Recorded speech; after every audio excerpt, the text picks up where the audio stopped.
Okay, so today is going to be a little different. Instead of the off-season show, we have renamed it the SWL show. Now, usually we'd be talking about trades, but today we will be talking about just a season recap, in case you missed it. So, this will be the first episode of this off-season show. We both picked out 3 to 4 great moments of 2018, and we will be presenting them as kind of like a nostalgic recap of what went down this season. So if you would like to lead us off here with your first. In what was perhaps the most second memorable, according to the award show last week, the second most memorable was Adam throwing the only no-hitter so far in the SWL, retiring the first 2 on a ground out, and then striking the first 2 out, I believe. Yeah, I don't know. I think there were like 3 strikeouts. Yeah, you struck me out twice.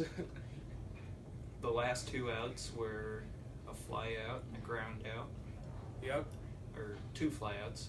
Yeah, somebody popped out to you, and then everybody just gathered around you to congratulate you on such a remarkable accomplishment. The first one in 2 years, like, of anybody, so. Okay. So my first one, we'll start at the beginning of the year. We added 2 managers this year, Cheryl and Tegan, and one of the best things I think that happened this year was the great run that Cheryl went on at the beginning of the year. 2017, 2 seasons ago, we didn't have anybody that went 3-0 or better. And I think Cheryl went 5-0, and after facing everybody once, she ended up with a 6-1 record, which was quite possibly will hold as the best start to a season. She beat Amy, everybody except for Addison. Yeah. Who had, well, you should say it. It was Addison's only win on the season, but it was a good game. So she showed dominance until the All-Star break, and it really set the stage for what was going to be a tough American League bracket. So.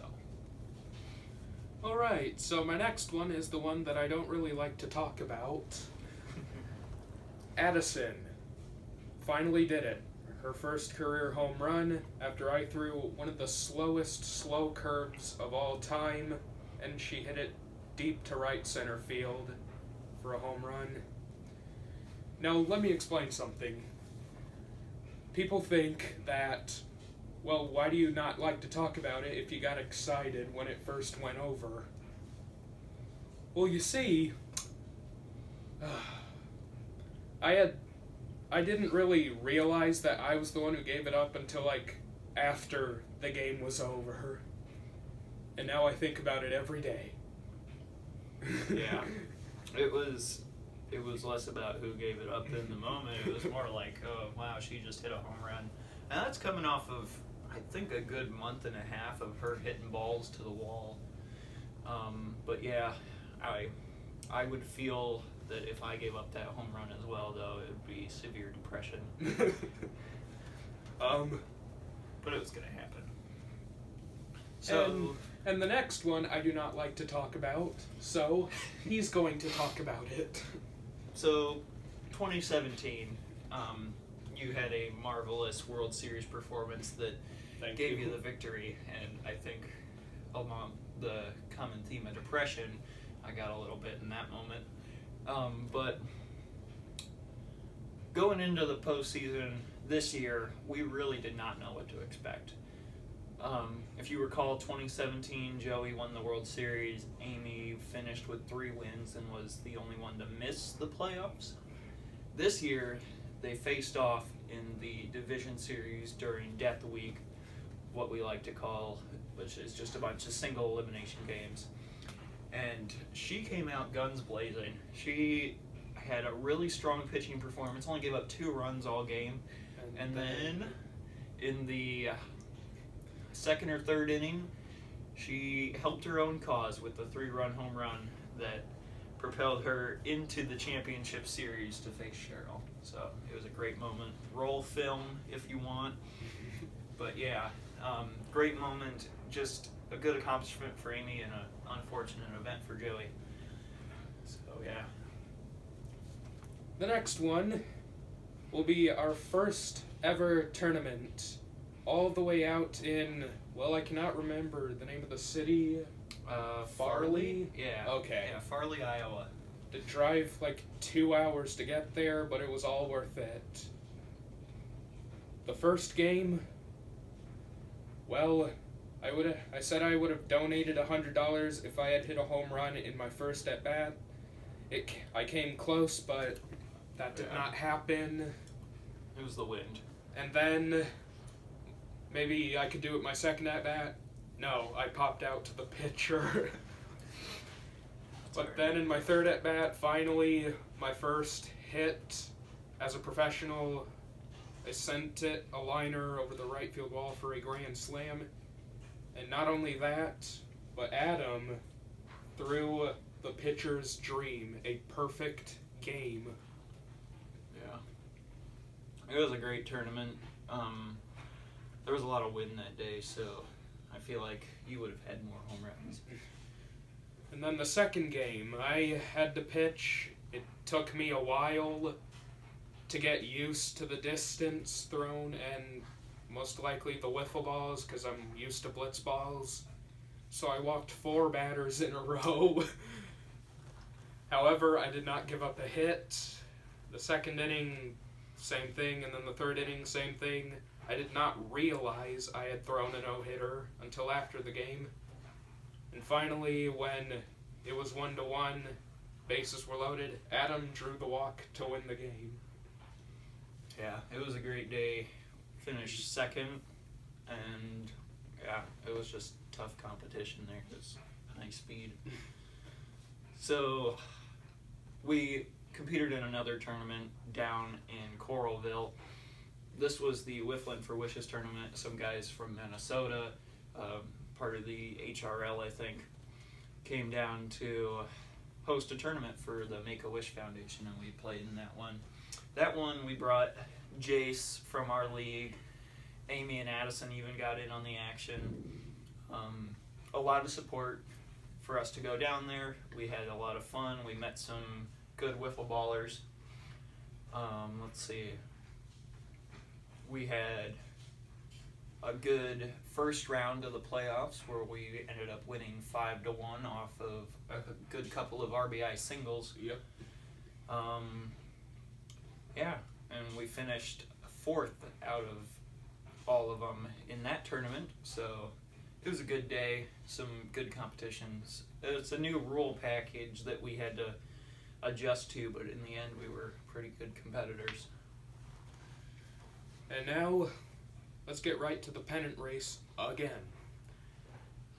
The American League Championship Series, Cheryl was up against Amy. Now, I do not remember much of the Championship Series because it was usually, it's a 3-game series and I can usually only remember one, but there was one moment where a solo shot for me to win, to get Cheryl to the World Series it was just mind-blowing because I was in, how many weeks had I gone without hitting a home run? It was two good weeks without a home run. So yeah, a 1-0 lead. Yes. Yeah. And if that wasn't crazy enough, in the National League Championship Series, yes.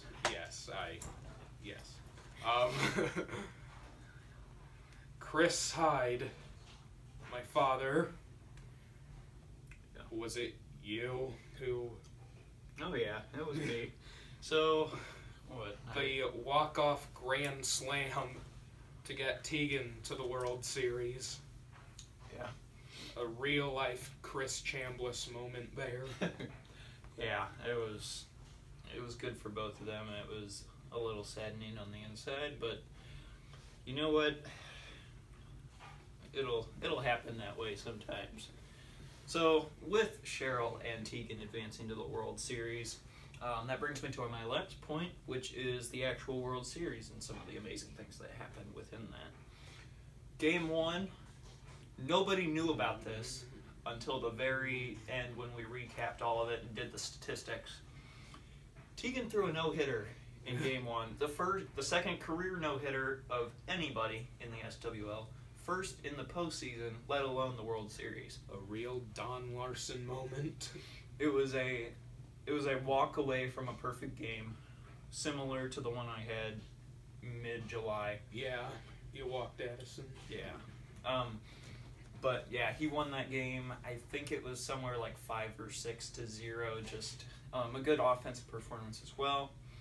The second game was a really close one. It was, I believe, the longest game in SWL history. Yep. 7 innings. We had, how many pitchers did we have? 5? 6? Well, like total or on a team? Total. Oh, I would have to say maybe 4. I can't remember. Yeah, we had one of our rookies who joined us late in the season, Dave, came in and gave a good pitching performance. Chris tied it up in the top of the third with a solo shot that sent it into extra innings. And then Tegan walked it off of Jace with a 2-run RBI single right into the gap. So that gave Tegan the 2-0 lead in the World Series, and he went on to finish the series that day, winning the final game.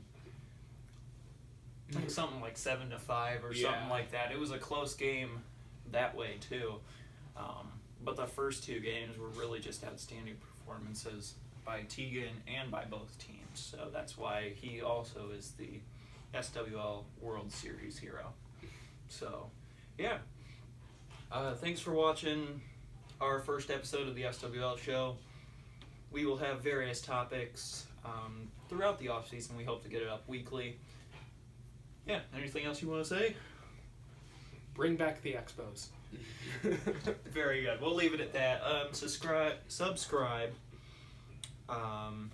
Go check out our 2018 season to see these memorable moments in action. And turn on the post notifications. Yes. Let us smack that bell. Let us smash the like button. Subscribe. Do all the YouTube things so you can stay notified of when we have more amazing videos like this. So thank you guys so much. See you guys next time. See ya.